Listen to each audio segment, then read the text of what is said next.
here with Caspiel from the Hunters. Congratulations on the win. Thank you. Earlier in the tournament, I feel like you guys were getting shut down in early game a bit, but this draft, you drafted super aggro early on. Was that a response to those earlier games? Actually, before this tournament, we are actually quite unstable, like our team and like communication and stuff lah. And then after that, we think of like, oh, why not we just try like late game, you know, with just slow and farm, and turn out it doesn't work out in that way lah. And then for now, why not we just try to play more aggressive, like, you know, play aggressive jungle and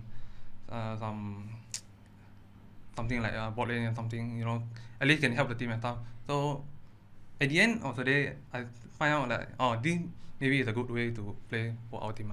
Yeah, absolutely. You did really well in that one. And so now you've played against two ASC teams and lost, but you've won against the Japanese region. How do you feel the regions are stacking up, and who do you enjoy playing against more? I actually enjoy playing more against Daewoo because I actually like how their team play and stuff. Yeah. What is it about the Direwolves that you like? I think it's the team play, and I think they actually put a lot of like communication effort and in order to make that kind of team play, and both individual also actually quite good. So yeah. Fantastic. Well, congratulations on the win again, and look forward to the rest of the tournament. And I'll see you guys after the highlights. And now Caspiel's being caught out on the wrong side of the map. Will eventually fall down. Yutori Moyashi flashes in for that one. And now Shiro just running away. But Mondo, in this case, will not go where he pleases. In goes Caspiel, and so much damage coming out of Yutori Moyashi. Will pop everyone on the back line. However, Azora Becky is also still up and available, pumping out the DPS, and it looks like right now that the two damage dealers may potentially win this one. However, now it's been turned on its head. Once goes into the back line, trying to clean someone else. But he also, will not fall down. Will take out the mid laner. Finally, Azora Becky shuts him down. And that sets up a huge emo play. Azora Becky, however, still untouched. And once trapped himself behind his own wall. That's not what you want to do as Talia. Shiro now trying to disengage. However, flash forward out of Ramune. But he's getting chunked out. He will fall down. Azora Becky is absolutely massive. That's a double kill for the Xayah. And Azora Becky is here. The one man that can carry a team has done so. And KLH pick up their first win. Ah, do you believe in magic? Brycey. You tipped Pentagram to take it out because you're a realist. Some might say a cynic. I am pure and beautiful, and I believe in magic, and apparently so do the Hunters, because they did it, and I think it's because they recognized the weakness in their draft. Yes, absolutely. You get rewarded for your picks there, and I really like that recognition, right? I think it's super brave midway through a tournament to be like, look, yeah, we are losing in the early game. You heard him in the interview talking about like they're a little bit unsteady. They go for that super all-in composition. They pick the Xayah Khan, one of the best duelist bottom lanes. They get the early kills. Xin Zhao popping off all over the map, getting those ganks successfully, and really just skyrocketing the game. And even though they had the strong early game comp, Pentagram were scaling to late game, and they did have to shut it down fast. Yeah, absolutely. Because these two compositions, it was kind of hilariously how simple they could have tracked into the game. You have like a GP, Vlad, and a Rise. Like that's a very heavy scaling comp against all the all-in. If Xin Zhao falls behind, he can become very useless. And it was approaching that point, but I really like that they doubled down. They were constantly looking for those picks when it was reaching that kind of fulcrum that the game could tip over. And they were like invading topside, getting picks onto the carries. Ramune was real big in that game and was a huge threat. And their ability to shut him down and actually close out the game, I think, is impressive. Yeah, it was impressive indeed. And now we've got the next game coming up. We've got Direwolves versus Ascension. Now, I don't want to say that not every game matters, because every game matters. But for the ASC region, we are through to the finals no matter what happens in this next game. Yeah, that feels really good, you know. As an OPL fan, as an OPL caster, we're 5-1 right now. Japan have been struggling. They're 1-6 in the tournament, and SEA currently 3-2. But I'm definitely going to be picking the Direwolves. You know, back to basics. Are you going Ascension?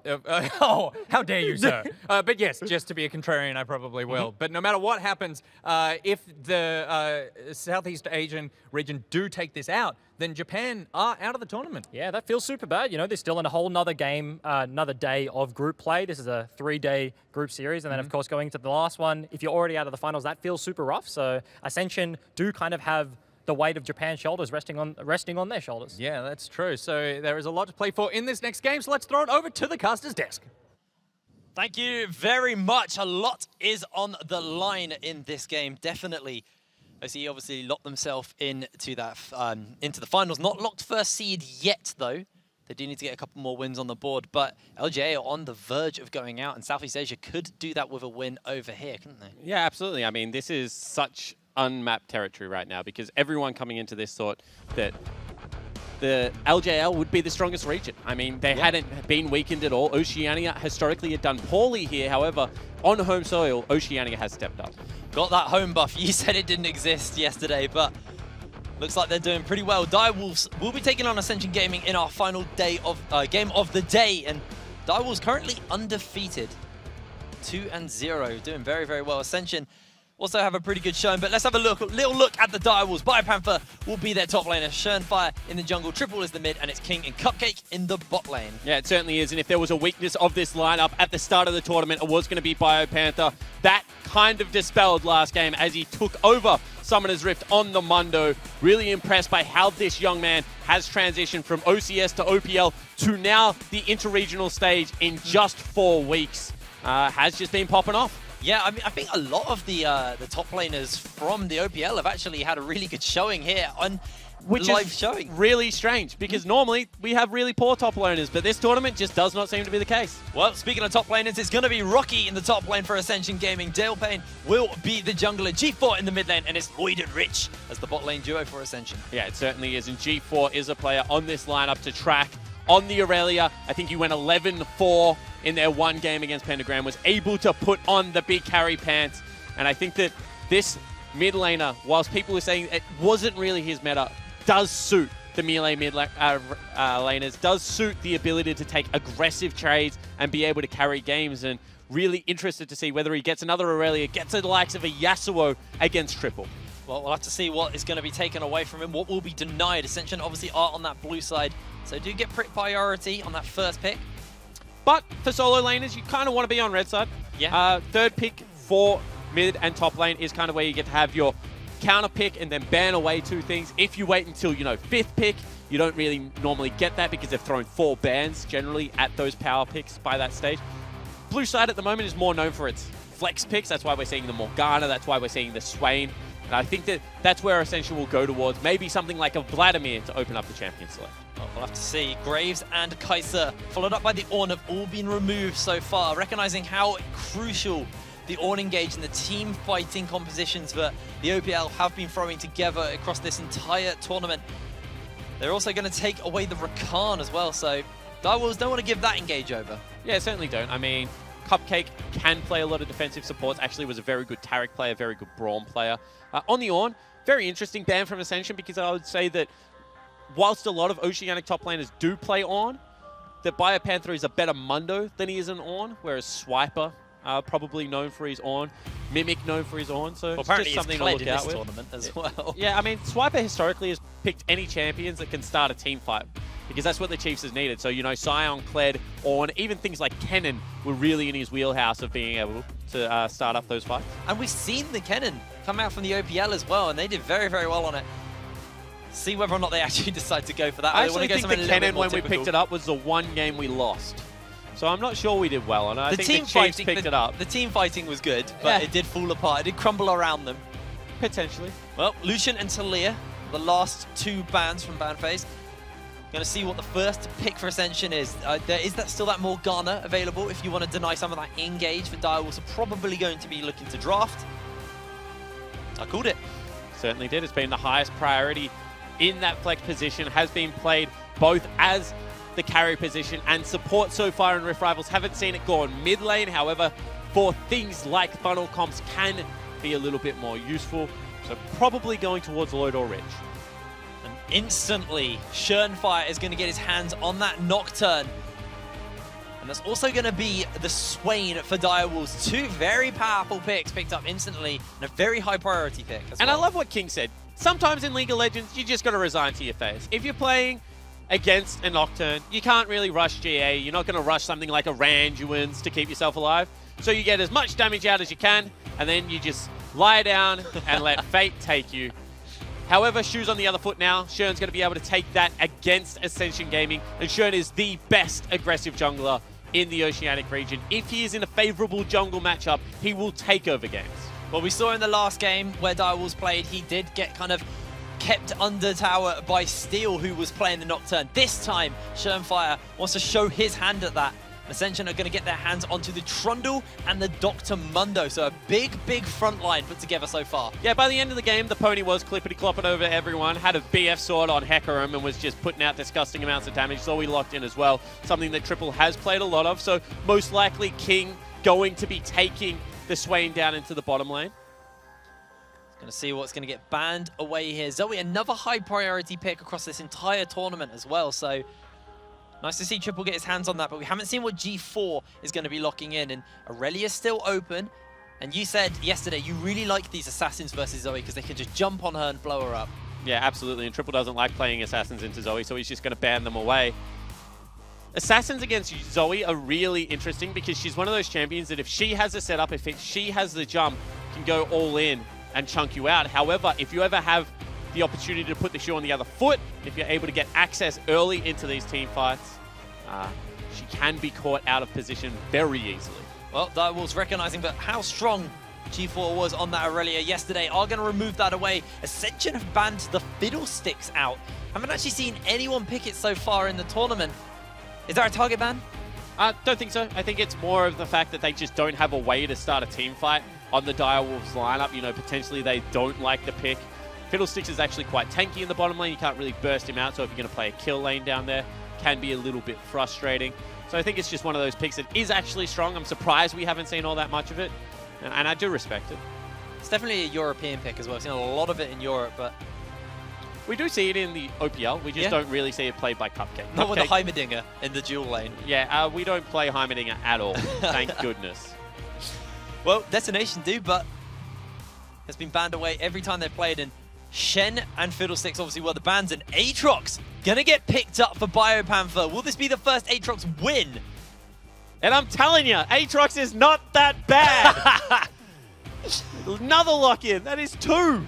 We haven't had that many games. There are a lot of top lane champions. There are a couple of bans, but Daria is still available. But they take the Aatrox into the Mundo, giving Biopanther the carry matchup. Now, we do have to say, the Aatrox yesterday by Paz had a fantastic early game. And he stomped it, but just late game he does have a little bit of a power drop-off. We have to see whether or not Direwolves will give themselves some kind of late game insurance, because for the moment, it's pretty focused on that mid game, and they want to be getting those fights as Ascension have locked in the Pike. We're going to see what their final pick is, and it's going to be the Talon. As I said, Assassins beat Zoe. So let's take it to the extreme. Let's pick up one of the biggest flawed Assassins in League of Legends. However, Talon does have AoE, which a lot of Assassins lack. Does have the ability to get to bottom lane very early. So they will be looking to take it down there. I mean, Morgana Pike is actually a very strong lane. We haven't spoken about it, but that's going to be a marksman Morgana most likely. I would not expect to see a Monday, so I'm not even going to talk about that. But let's talk a little bit about this Talon, because typically has one of the strongest level 1s to 3 of any champion in League of Legends.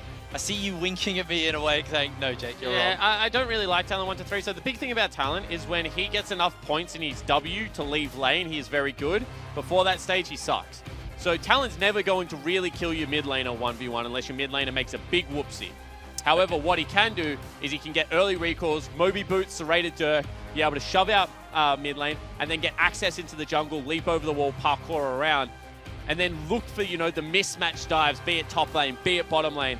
Or the other thing is if he leaves and you face check him, he can surprise you, does so much damage. Melee range Q is what you got to look for. The double damage spike that comes out of that ability when you don't have to use it as gap close.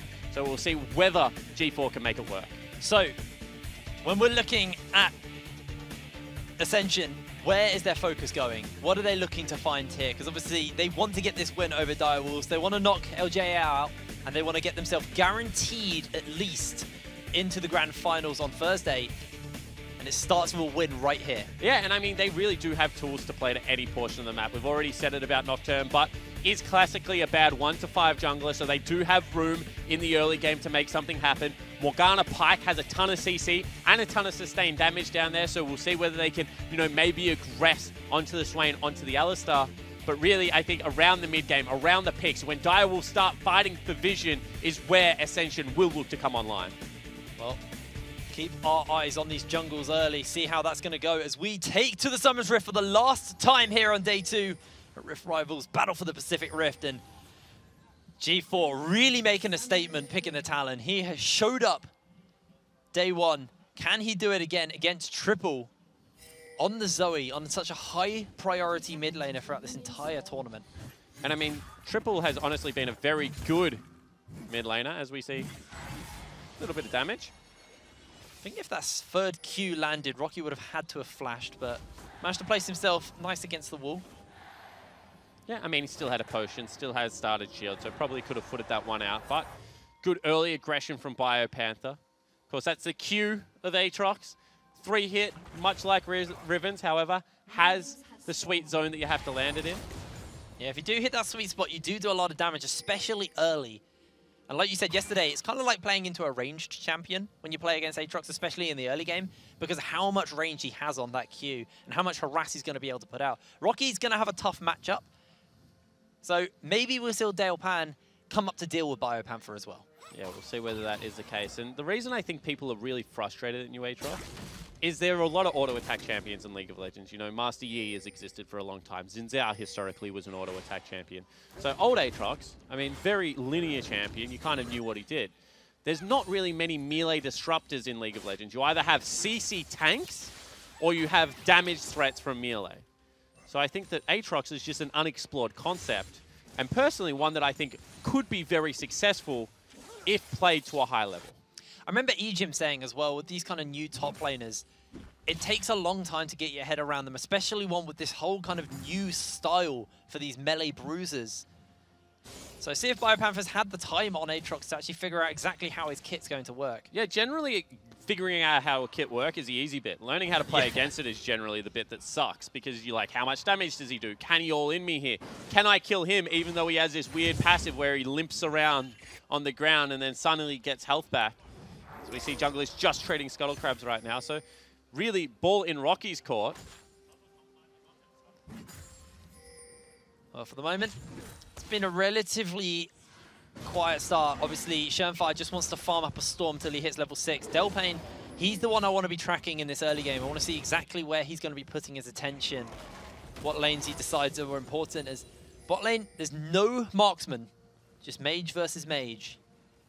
And this is something that we see a lot nowadays. I mean, marksmen get bullied out by the likes of Swain, so not all that surprised that we haven't seen them all that much. Do want to point out that both Trundle as well as Nocturne, not the best 1 to 6 gankers.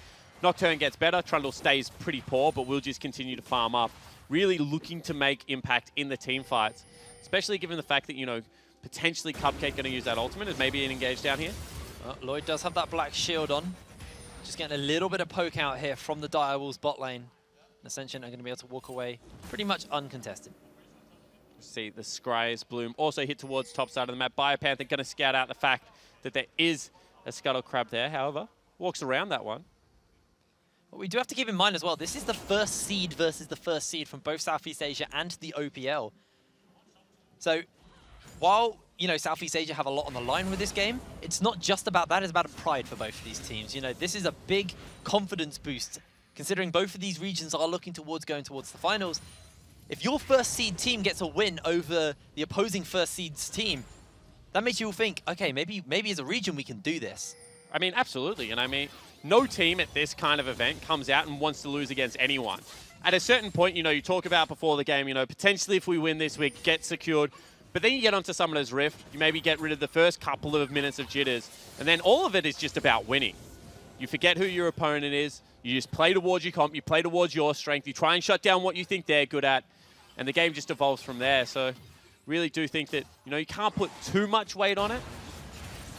Well, looks like a bit of an engage is happening. Stun has gone down. Lloyd doesn't actually take the hand, but gets pulled in by the pike. The bone skewer is there. The ignite comes down, and Lloyd gets first blood. And this is what I said, so much CC in the bottom lane. If the Morgana bind hits, they can rip them back with the pike harpoon, and then the damage is there, of course, running the ignite. No heal going to be available.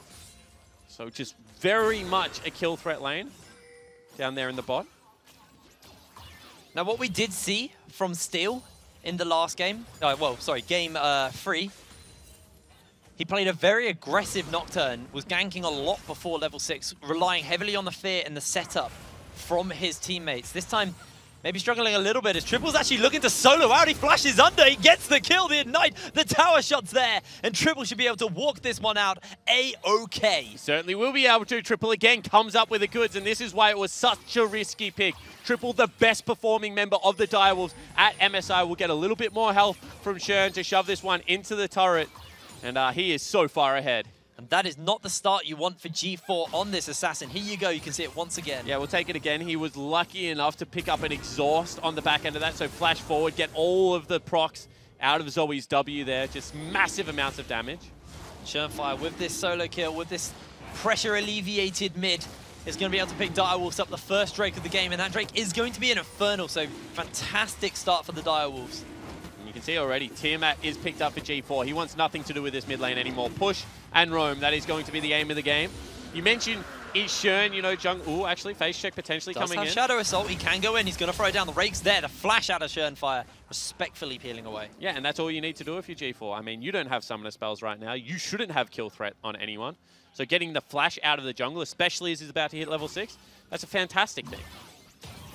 Triple able to push in a little bit. Remember, like you said, with this Tiamat, with that rake, G4 can clear these waves out, but another Sleepy Bubble Trouble has come down on from Triple. He has got that Proto Belt and the empowered auto attack. Yeah, he just threw a Q into a creep there, so Paddle Star not going to land. And what I was going to say is you can't realistically rely on early game ganks on Nocturne. Unless you're opportunistic and someone is very far overextended, you can get in behind them, they're going to walk out of your fear tether majority of the time. So I like the fact that he's just farmed up here. G4 still struggling in this mid lane. He's going to have a hard time versus a Zoe, especially one with that kill. Does have the bubble available if he can figure out where G4 is. G4 is just going to back off for the moment. And with constant pushing from Triple, it makes it hard for G4 to go for these roams. I mean, he had a huge amount of wave priority there. He's going to get back to mid lane when it's neutral. Triple should be able to push in at will. Already has picked himself up a lost chapter, so not going to run into mana issues. Blue buff's about to respawn. However, does need to be cognizant of the fact that Morgana, Pyke can both shove their lane very hard. They're ahead in this matchup. That's why it's only 300 gold the difference. So if they do start going mid lane, there is serious kill threat, because remember, he used his summoner spells as well to pick up that first blood. So not all that dire right now for G4. Still are ways into this lane. Definitely the case. If he can find himself a good burst, a good roam into a side lane, that's all he needs. I haven't talked too much about Biopanther versus Rocky. Currently even in CS for the moment. Biopanther has got this push with Shernfire. They're looking to deny the blue buff away from Ascension as they're going in with the paranoia. The fear's there. Biopanther flashes forward. He's now fleeing away, and that's going to be Shernfire able to pick up the kill. But on the back end, it looks like he's going to be put to sleep. G4's going down. Bone Skewer goes wide. Rich is on the run. Lloyd is on the other side as Biopanther has World Ender on. He's going to get dropped, but he can resurrect. Rocky and Lloyd maybe looking to try and turn it, but a great sleep comes down. Rich is there. Does have the ultimate available. Oh, sorry, he's level 5. He doesn't have that ultimate available. That's a great win for Direwolves. Yeah, it certainly is, and they got so much around the map. Lloyd burnt the teleport, had to go up there. Flash was burnt as well. G4 still didn't have his available. Rich trying to hold this wave off turret. Not going to be successful in that. And Direwolves just extend their lead now up to 1,200, and the gold's going exactly where they want it. Onto Shern, onto Triple. Absolutely perfect for them. Meanwhile, King just quite happy to push alone in this bot lane. Has now got the help of his support. Has got a wave crashing in. He's going to be able to get a little bit of damage onto the turret, but with Lloyd and Rich on their way down, they will be able to deny this for the moment. Or however, ultimate's gone onto Cupcake. He has popped that ultimate, maybe a little early. Going to get stunned up. Bone Skewer's there. Let's see if Rich can get the stun. King with a two-man route. Look for the death from below. X-Master spot. He just needs to find Cupcake, but he's still not 6. And King goes pop. Lloyd is soon to follow. It could be a double kill. He flashes forward with a hand of Palpatine. King gets the double. And all of a sudden, the Direwolves are rolling absolutely everywhere. The one lane that was looking okay for Ascension now falls on its face as King gets those 2 kills. And you can see right now they're looking for a response play on the other side of the map, but really, how are you going to be able to make this work? Well, with a cleaver, that's a good start. Great dash out, though, from Biopanther, and he will be able to dissuade the dive as Rocky Just going to have to walk away with his tail between his legs. And every single lane now is in deep, deep trouble. It's about 2,200 gold, but you can see 600 on the 80 carry, 1,000 in the mid lane. Shern is up. BioPanther is doing absolutely fine. Direwolves have the map exactly where they want them. Exactly. All these waves working in their favor. First brick still available as well, so that will excel the gold lead even further in the favor of Direwolves. And Rich, he's been baiting me out. A lot of low health people, and I keep thinking he's got that ultimate available. He's still not even level 6 yet. And he's hanging around this mid lane, so maybe looking for a pick onto Triple, but Triple's just playing with a lot of respect. Has obviously spotted him out on that pink ward as well. And you can see Direwolves flip the map on its head. They send King, they send Cupcake top. They've already taken the Dragon. They want to be able to pick Rift Herald up nice and early in the game. This is something that we've seen consistently out of teams at Rift Rivals, and I like the proactive play. Going to get themselves that Rift Scuttler as well, just to make sure they have complete control over this part of the river. There's not even going to be a contention on the other side of the map. BioPanther's pushed the wave out, so no first brick available, but Rich now has got that death from below, maybe looking for Triple, but Triple gets bone skewered up, does throw out the bubble, but not going to find its mark, and they're just going to have to walk away. Direwolves get themselves Rift Herald, and completely nothing lost for this. Yeah, and I mean, what other play is there? G4 already very low. They're looking to make it now, however, teleport coming in. No one's even picked up the eye quite yet. Schernfire's forced to flash out. That's going to be one going in. Paranoia's down as they're looking to maybe turn this around one more time. King in the air with the Demonic Ascension. That's going to be the first for Direwolves. Rocky's on the side. Schernfire's so low. X marks the spot. That's going to be one onto Rich. He's looking for another, but it's a double kill. Picked up by King. Rich is the only one who remains, and with a blast cone, trying to make his escape out, but Triple wants to land the bubble, wants to put him to sleep, cannot hit it, and Rich makes his way out. But still a wash for the Direwolves. They will pop the Rift Herald in the mid lane. This will be first turret going down. They already picked up the 4 kills, and they're looking to continue. Looking to chase for more. This gold lead extending further and further. They've got this Infernal Drake. There's a second one on the board, and first brick going over to them. That's a 4K gold lead to the Australian team. Certainly, as Oceania's hope really is looking good right now. And the Direwolves, just the most consistent performances we've seen out of them internationally. And that is such a huge thing for this team, because they made the difficult call of getting rid of one of their players after MSI. They didn't perform how they wanted. And I love when organization make bold calls and they pay off. It's definitely paying off. BioPanther, even though this has been a more quiet game from him, has done what he's needed to this game. Still building towards that Black Cleaver. Needs a bit more time before he's going to be able to get that, but I reckon he has a bit of gold right now in his back pocket. He's probably got quite a fair amount of gold. We actually haven't seen, though, Direwolves really put too much attention on the Rift Herald, on the Infernal Drake quite yet. Just respawn. And Ascension have all respawned, and they are all on the map now, so no vision there from Ascension, but they are stepping forward, maybe looking for a little fish around to see if they can see Direwolves attempting it. The reality of this situation is if they don't get a pick, if they don't blow up someone, you know, like King, like Triple, then this is just not a fight that they can take right now. King is huge. Triple has had so much success already in this game. Looks like they're going to go for it, though. Well, G4 stepping forward, a great binding. Shadow Assault is available. He's going to go invisible, but a binding has locked him in place from King. Schernfire's very low. Rich gets him with a death from below. Lloyd has thrown the ultimate out as well. The chains will not find their mark, and he gets picked up by Triple. This is a wash for Direwolves. They are finding all they need. Another double onto King, and he is going to go pop. X marks absolutely nothing. It's a quadra kill over to King. And the Direwolves, again, just absolutely tear Ascension apart. They're not even going to stick around with all their members. Instead, hard reset the map. They'll take the Dragon as well. 7,000 gold now is the lead. And this team just looks unstoppable. They get themselves the Infernal Drake. They get themselves the first quadra of Rift Rivals. And BioPanther, he's pretty comfortable now. He's got that Black Cleaver. You can see this fight once again. I mean, everyone's comfortable, and it started off so good. I mean, you already see Shern go so low, but has that stopwatch available. Will get picked up, but then the fight really starts. You see Lloyd on the back end gets chunked out. Nothing he can do. And the bruises, you know, Cupcake, BioPanther, the sustained damage just keeps the backline busy until King can arrive. Fantastic fight. 5 for 1. And now King looking to push out this last tier 1. Rocky is hanging over that wall, has got the backup of the rest of the team coming up. Cupcake is there with King. I mean, that Birdman is worth a fair amount of gold. Yeah, I mean, if you can kill him, they're looking to do it right now. That's a good pillar. Will throw him off for a little bit. Cupcake looking to try and find that stun. Goes in. King does have Demonic Ascension available in a few seconds. He needs to hold out for the moment, but I don't think he can do so. Lloyd is able to get the shutdown onto him. Yeah, and that's a really important shutdown. As you said, so much gold available, so they throw the Hail Mary. They bring multiple members top lane. Now look to transition into a turret and try and rebuild back into this game. They've got a long way to go, though. 29k to 23k, and Cupcake still hanging around trying to slow down this push, while BioPanther working away at that tier 1 is slowly cutting it down, but not quite getting it yet. This is the thing about Aatrox. Has a very slow auto attack animation. We have seen him used as a split pusher primarily so far. Gets a lot of the turret health, but not going to be able to take it down before the support arrives. Yep, G4's there as well, so BioPanther maybe wants to make his way out. Has only got Shern Fire in the immediate area. And you can see right now, Direwolves aren't in a rush. Sure, they lose a kill topside. However, King was sitting on a truckload of damage, goes back. At this stage of the game, he's like nearly 3 items compared to 1.5.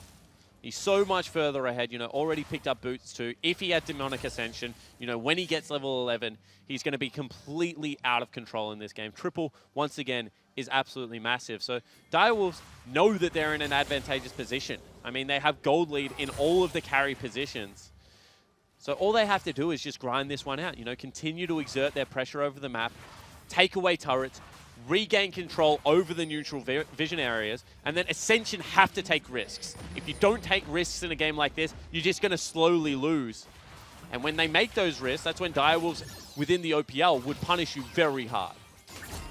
And I mean, it's getting harder for them to actually get a window to take these risks and make these plays, because as Direwolves extend the gold lead further and further, it gets harder and harder for them to turn this around. A binding will connect, but there's a paranoia down. There's going to be one member asleep, and they haven't found an opening yet, but the turret goes up. So does G4. He is down. BioPanther looking for the dive. Has that World Ender on, so he can tank this out for a little bit. He can resurrect. Lloyd is so low. Fire flashes forward and is able to get the kill. It's a free for none, and Direwolves are looking absolutely dominant in this game. And it is only 17 minutes into the game, and they are already diving the base, looking to take down the first inhibitor of the game, and BioPanther on the front line just will not be denied. This is the perfect setting as well for Direwolves to go for that famous 20-minute Baron we see in the OPL. Great setup into this game, great execution, and Direwolves are keeping Japan's hopes alive. And I mean, at this stage, you don't even need to go towards Baron. I mean, you're 10,000 gold up. It's 18 minutes into the game. Just stick the game in the lanes. You're winning from it so much. Triple has a Magi Soul Stealer. That is confidence. I mean, that is bravado. King does have no mana here, so he might be in for a bit of trouble. He's actually just going to pick up these the old blobs, get himself a little bit of mana, maybe turns it around. Delpane just gets halved health by one combo. And it's still so early in the game, so, you know, death timers are short. They get on the map very quickly, but King, once again, has double, like, bruiser mage items, is very tanky with a support with a jungler. You're definitely not taking him down at this stage of the game, so just going to continue as the game was. Well, BioPanther has that teleport, so he's hanging around this bot lane for the moment. Can always join the team if he needs to. Delpane could get found out. He is 3 levels lower than BioPanther, who steals away with the Darkened Blade. And that's when you know it's bad. You know, they come in, they take all the kills off the map, they're pillaging your jungle, and you're like, you know what, all I want to make my day is a red buff. Just give me 1 red buff, please, and I will be happy with the game. You know, I won't be happy, maybe I'll be content. And BioPanther says, nah, sorry, mate, thank you for the leash, that's mine as well. Cupcake nearly face checks a whole team, but still they have to back away. They just can't fight at the moment. When King and Triple's right behind him, you get the engage and make yourself a hamburger, you then just get fried. Potentially could be the case, and once again, Direwolves just going nowhere near neutral territory. They're just going to stick the game in the lanes. Oh, G4's getting dove on, and he is going to get blown up. Ignite has been thrown down. I don't think the Black Shield's going to do too much for him as King is there. Great bubble over the wall by Triple, though, to make sure he can dissuade them for a bit. In the meanwhile, King is going for his own double kill. Paranoia is in, and Triple has found a kill. Shernfire now tanking the turret up for King. Will get him out, and will also get the kill. Direwolves are putting on a show. They certainly are. King popped the ultimate too early there. That made him so squishy, but still able to make the play work just through a gold lead. That is a gold lead turret dive that will take down another turret, extend their lead to 13,000. And I mean, you can see they can't go anywhere near BioPanther right now. Well, that's going to be a bot lane tier 3 and a top lane tier 3 falling down. Inhibitors are all that remains. The base is in crumbles. It has been demolished by the Direwolves. And I mean, I don't even know if they can kill super creeps at this stage of the game. They don't have a traditional AD carry who does it very quickly. And you can see if you leave a lane just alone, you know, with Talon at this stage, he's not going to be able to do all that much. 14,000 gold. The Direwolves are so far ahead. When you only have 30,000 gold and a team has 45,000 gold, they have a third more stuff than you. They've got everything at this point. Ascension might as well not have items. Direwolves just have complete control of the map. I think they're probably just going to look towards getting this It's actually Baron. worse than that. They don't have everything. That's the scary bit, is they will still get stronger as this game progresses. There is still a good 10 minutes of the game being played at this rate before Direwolves can say, oh, finally, we get to catch up maybe if the game goes for another 20 minutes after this. They're half an hour away from a respite. This is horrible for Ascension. They looked so good yesterday as well, and Direwolves definitely showing up. And I spoke to you before I came out here, and you were like, the Australian teams are very good. Direwolves are very, very good. I'm willing to believe it now. Yeah. I've been willing to believe it for a little while. I was about to say, slow learner, but that's okay. We accept everyone here. But the Direwolves, I mean, there's a reason the team has been undefeated for the entirety of the year domestically. They had a disappointing MSI, but they made the changes they felt that they need to make. And they really have, once again, just started to rebuild. Now starting up the Baron 22 minutes into this game. This is an absolute shellacking. This is a very one-sided affair. The Direwolves looking very hot. And I mean, this Direwolves comp typically doesn't take a Baron too fast, but just because of how fast, how fed they are, the Baron just melts to them. And now with the Baron under their belt, with this buff in their back pocket, and BioPanther in a side lane, Ascension's days are numbered. Sleepy Trouble Bubble landed. It's going to land. Is the one shot going to be enough? Rich does manage to make his way out with a deep water dive. But Baron empowered super minions pouring in from 2 lanes. An inhibitor soon to fall to BioPanther and the rest of Direwolves. It's looking very, very hard. You know, Mufasa sat Simba down and he said, look at everything here, Simba. Look at Summoner's Rift. Everything here, you own that. And he said, what about that weird blue-purple crystal? He said, that's a Nexus. We'll go get it in a second. Ooh. And I think right now might be that second. That was before they even went to sleep. BioPanther's underneath the tower, but he's got the World Ender on. Paranoia's going in. That's 2 members already down for the side of Ascension. They are starting to lose absolutely everyone and absolutely everything. It's all glory for Direwolves. He's even going to get King with the ball underneath the turret. King somehow makes his way out. The Nexus is going down. Everybody falls on the side of Ascension. It's the 4Els and LJL's hopes stay alive as Direwolves crush Ascension. Yeah, there's not really all that much else to say, unfortunately. Nope, not at all. That was just a clinic by the Direwolves. I mean, it looked like they got exactly what they wanted. They played the early game out at their tempo. And then when they wanted to accelerate into the game, they did exactly that. King looking fantastic on the mage, Shern on an aggressive jungler right at home, and the support cast every single time is just stellar. Direwolves showing that right now, in Rift Rivals, they are on a different level. I really want to turn my attention towards G4 as well. We really bigged him up coming into this, and he picked the Talon. It was very, very ballsy of him to do so, but it wasn't enough. He just fell apart in the laning phase, got solo killed in lane, and he just couldn't find a window. Every time you thought he got an assassination, someone got away. Yeah, I mean, I don't think it was just G4. Sure, no, his lane entirely went not, pretty poorly, but he also got RNG'd a little bit. I mean, he got double exhaust pickup off the back end of Zoe. I feel like if Zoe doesn't take exhaust against an assassin and then gets to pick 2 up during the laning phase, you do get to feel a little bit cheated out of the game as G4. Maybe not as bad as old school teleport was, but still a little bit of a kick in the shins.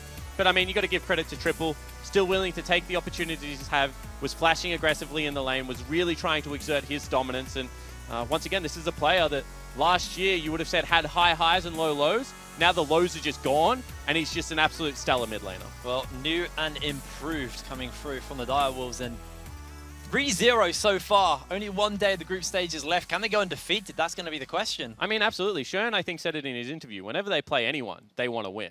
I mean, you put that guy against, you know, the best teams in the world, he will go in with his cocky swagger. He'll want to be able to take over the game. He wants to play League of Legends his way. And I think that's the biggest thing for Oceania this tournament, is they've kind of got the parts of the meta they like, and then they've also introduced what they want to do on the game. You know, does it want to be a team fight brawl? Then we're going to take On, we're going to take Kled. Do we want to play mages? Do we want to play 80 carries? Where it seems a couple of these other teams are really struggling to find their place, to find their groove. And I think if this was a few extra days on in the tournament, things would start to flatten out. But right now, it just seems to be all Oceania. It is completely all Oceania, currently sitting quite comfortably at the top of the boards. LJL are not out, but it's going to be a big uphill struggle for them. They have to win every game tomorrow, and C have to lose every game tomorrow. And it's C's big day. They've got 4 games tomorrow. Yeah, and before we get onto that, it's not like the Oceanic games are close either. Every single game Oceania wins, they're stomping people. And the one game they lost was like a 40-minute slugfest. So I think that there is right now a discrepancy. With Japan, they need to go back and they really need to fix something because they're losing the game very early on. And then when they are getting late game, they're mis-executing. So I think that there is so many things to look at. And, you know, one day they have to show up tomorrow, win every single game, you're saying. That is a big ask for the entire region to be able to do. It's a complete reverse of 2017 as well. Oceania went out in the early stages, and it was Southeast Asia, who were formerly GP LOL, with Vietnam hard carrying them. And Japan just looked dominant the entire time. But this time it's completely different. C looking completely unfazed by the changes, by the removal of Vietnam. And Oceania just looking absolutely incredible. But we're going to pass it over to Nick Boy to round the day up. So over to you, Nick. Thanks, guys. It has been an absolute monster day here. I've got Rusty and EGEM to close us out. Boys, what was your highlight for the day? Honestly, for me today, it was Legacy. They were the team we hadn't met so far in this tournament. They came in. Jake just said it on the desk that the OPL teams have been absolutely dominant in their victories, and for them to come in as the 3rd seed to look that good, I was impressed. Yeah, Legacy were very impressive, and I'm going to take it one step further, a step backwards, and I'm just going to say that everyone from Oceania was my highlight of this particular day. I didn't know what to expect coming into Rift Rivals. Again, the LGL, high expectations, but for Oceania, they've done everything and more. And that's the thing, talking about expectations, right? The LGL came in, they just talked about it on the cast, that they are the favorites coming into the tournament. They won last time, and for them to have such a disappointing 2 days of games, I think is pretty rough. Yeah, it is rough. The standings as they are right now, Oceania, of course, on the top with 6. It's then C with 3, and Japan are down the bottom with 1. But there are 2 more days left of the event, and we've got the schedule up here now for what is coming up tomorrow. Rusty, what are you looking forward to? So I'm actually personally looking forward to watching Legacy. Like EJ mentioned before, take on Mineski. Both teams now 1-0, and the 3rd seeds only play 2 games, so we'll get a definitive best 3rd seed team from one of the regions. And I'm going kind of meta here, and if we track the trajectory of these 2 seeds, like going into the last day, I feel like the last game, Pentagram versus Direwolves, could be super interesting because if Japan at that point are out of the tournament, like that game doesn't mean anything in terms of going into the finals, but that could just be an absolute bloodbath. Direwolves have looked dominant, but then Pentagram have nothing to lose, and I think games in that situation get super exciting. Yeah, absolutely. It's good to still have something to fight for tomorrow, and of course we've got the full evening of games then, and it's all coming to a head on Thursday for the live event. There's still a couple of tickets available, so head to ticketmaster.com.au to pick up yours. Guys, are you excited for the live show, to have an audience fill this theatre? I mean, it's got to be my first live show ever as a full-time commentator. You know, I've been here as a player, but it's got to be different. I'm keen. And there's no reason not to be here now. Oceania is in the finals. It's in Oceania. What is your excuse? That's right. So all that's left to find out is who will be joining us, which other region will be joining us on Thursday to battle it out in the grand finals for dominance of the 2018 League of Legends Rift Rivals.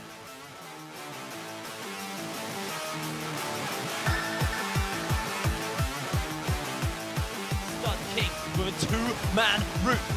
Look for the death from below. X-Master spot. He just needs to find Cupcake, but he's still not 6. And King goes pop. Lloyd is soon to follow. It could be a double kill. He flashes forward with a hand of Palpatine.